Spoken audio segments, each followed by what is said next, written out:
Космический телескоп Кеплер – лучший фотометр своего времени, который может измерять изменения яркости с точностью до 0,003 звездной величины. Изначально он планировался для поиска экзопланет, в чем более чем преуспел за прошедшие со времени запуска годы. Но звезды меняют яркость не только потому, что по их диску шныряют экзопланеты. У фотометрического метода есть несколько других серьезных научных приложений. И вот ученые решили сделать выборку под названием K2, чтобы поизучать вращение относительно молодых до 1 гигагода звезд. Для этого было отобрано около 1020 звезд Плеяд, которые изучали в течение 72 дней с 30-минутными экспозициями. Реперными точками для определения периода вращения звезд, как правило, служат пятна и группы пятен на их дисках, дающие периодически крошечные ослабления блеска.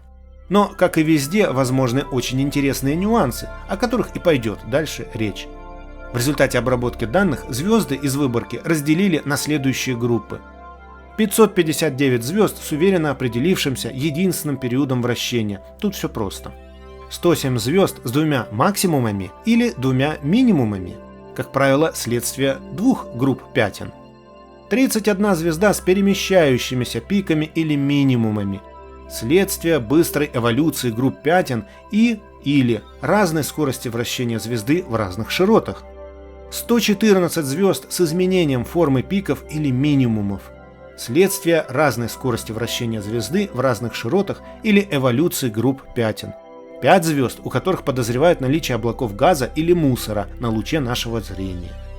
200 звезд с многочисленными пиками, минимумами, как правило, из-за быстрой эволюции групп пятен, разной скорости вращения разных широт или неустановленной еще бинарности звезды. 135 звезд с биением, в цветовой кривой наличие нерегулярных пульсов максимума или минимума вследствие быстрой эволюции пятен или разной скорости вращения разных широт. 89 сложные пики, по той же причине.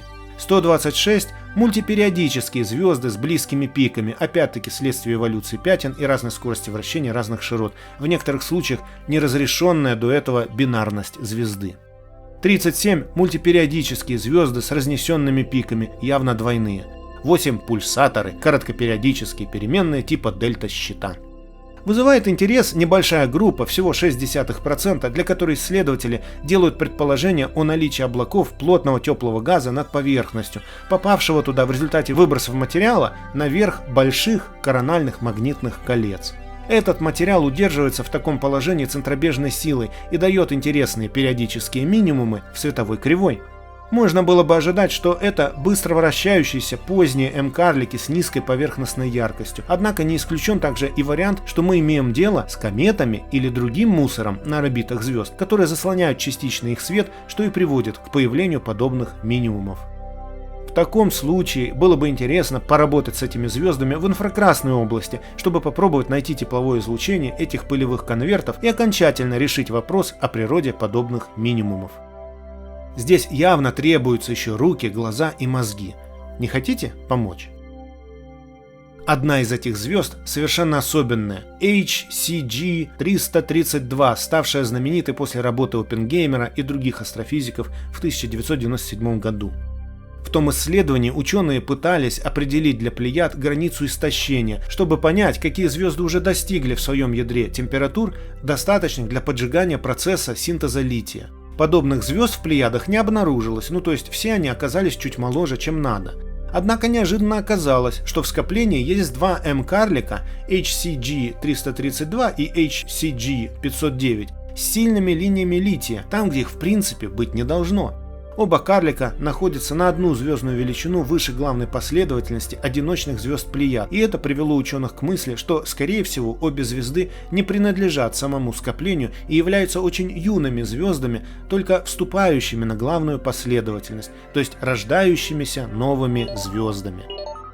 Звездное племя такое разнообразное, такое блестящее, такое интересное, что не засунуть его ни в одну классификацию, ни в одну систему. Да, диаграмма Гершпрунга-Рассела хорошо работает там, где нужна предварительная систематизация знаний о скоплениях большого числа звезд. Но ведь вот в чем штука. Возьми каждую из звезд, и при пристальном рассмотрении она расскажет о себе такие удивительные истории, какие не впишутся ни в одну диаграмму. Совсем как люди, пообщайся с каждым, чтобы понять, какие они все разные и какая у каждого своя правда. А статистика нужна для описания безличной толпы. Кому не нравятся Плеяды? Плеядам все в округе рады. И астрономии любитель, и астрофизики эксперт, и любознательный родитель, и депрессивных дум гонитель, уныния лихой ценитель и знания худой конверт. Сияли синие гиганты, очаровательные франты, вращались, как на карусели, искали то, в чем смысла нет. Они пыхтели и краснели, они метались и взрослели, и излучением хрустели в течение проходящих лет. Вокруг темно. С большой трубою проследуй тихо на балкон.